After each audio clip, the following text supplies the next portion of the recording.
Last August, as the U.S. military was completing its withdrawal from Afghanistan, the Afghan military fell like dominoes across the country. Taliban fighters overran Kabul, sparking a chaotic evacuation.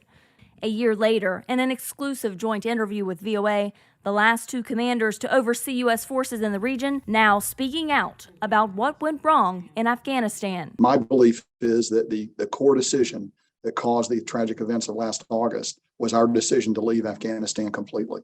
And that decision was a decision that really spanned two presidencies. Former President Donald Trump's team inked the deal with the Taliban to pull all U.S. forces out by May 2021.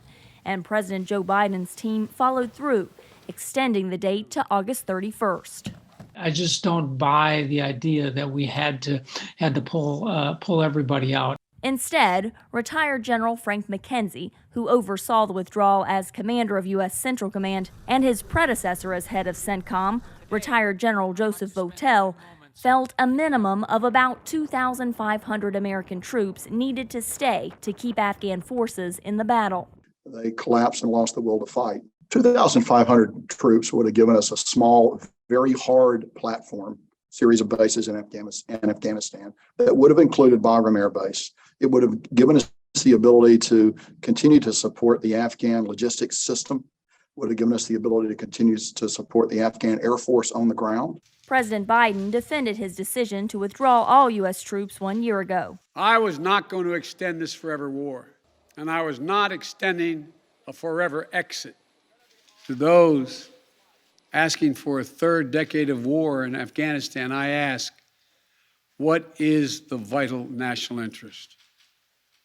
In my view, we only have one: to make sure Afghanistan can never be used again to launch an attack on our homeland. And he still sticks by his decision, pointing to a recent U.S. strike that killed al-Qaeda leader Ayman al-Zawahiri as proof the United States' so-called over-the-horizon counter-terror strategy works. And I made a promise to the American people that we continue to conduct effective counterterrorism operations in Afghanistan and beyond.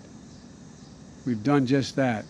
But the two generals, whose leadership at CENTCOM spanned the final quarter of America's nearly 20-year presence there, say U.S. intelligence gathering on terror groups in Afghanistan is just a fraction of what it was before the pullout.